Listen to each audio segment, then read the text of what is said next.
আসসালামু আলাইকুম, আশা করি আপনারা সবাই ভালো আছেন। তো আজকে নিয়ে আসলাম বাকসিদ্ধি যোগিনী সাধনা। এটা হচ্ছে বাকসিদ্ধি যোগিনী সাধনা। এখন বাকসিদ্ধি সম্পর্কে তো আপনারা ভালোই জানেন যে বাকসিদ্ধি কাকে বলে। বাকসিদ্ধি হচ্ছে মুখ দিয়ে যা বলবেন তাই, ওটাকে বলা হয় বাকসিদ্ধি। আর এটা কিন্তু বিশেষ করে প্রত্যেকটা কবিরাজরাই, যারা আদি যুগের কবিরাজ ছিল, তারা কিন্তু এই বাকসিদ্ধিগুলো করে নিত। কেননা বাকসিদ্ধি করলে পারে হয় যে মন্ত্রটাই অ্যাপ্লাই করবে সে মন্ত্রটাই কার্যকারী, কখনো মিস হবে না। সে যে সাধনেই বসুক সেটা অবশ্যই জয়যুক্ত হবে, সে যে কর্মটাই করুক সেখানে জয়যুক্ত হবে। এটাকে বলা হয় বাকসিদ্ধি। ওইসব অত ভূত প্রেত দেওয়া মাসানকালী দেব দেবতা অত কিছু সাধন করার কোনো প্রশ্নই আসে না।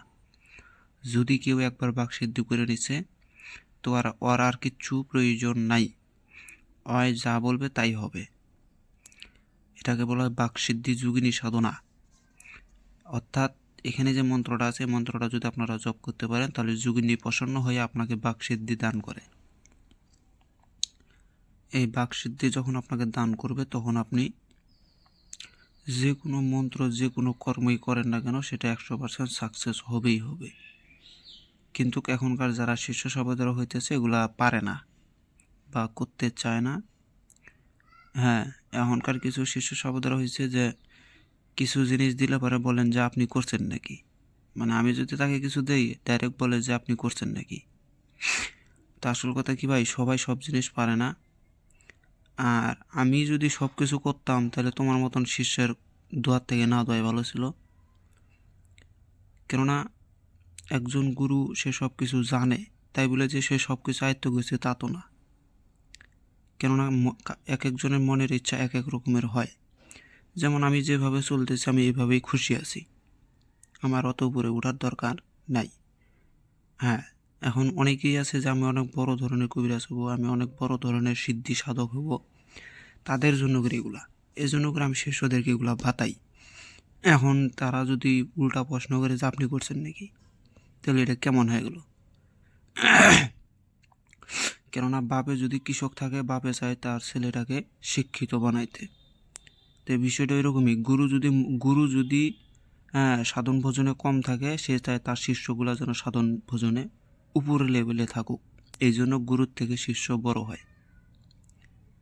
এখন উল্টা পাল্টা প্রশ্ন করিয়া গুরুর মাথা দেয় খায়া, পরে গুরুর মন থেকে সে যায় উঠে।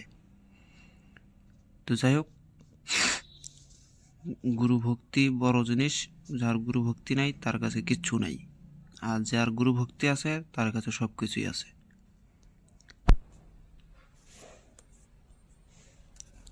তো আমি মন্ত্রটা বলতেছি, দেখেন। ওং হিরিং ভরতৈজ ইং নম। ওং হিরিং ভরতৈ ইং নম। ওং হিরিং ভরতৈ ইং নম।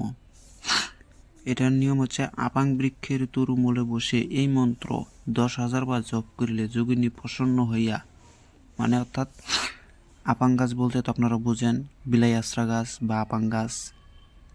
হ্যাঁ, ওই আপাং গাছের সামনে একটা আপাং গাছ রেখে দেবেন, সে ছোটো হোক বা বড় হোক, তার গোড়ার মধ্যে বসে থেকে ধূপ জ্বালাইয়ে দেবেন, দিয়ে ওখানে বসে থেকে মন্ত্রটা 10,000 বার জপ করে নেবেন।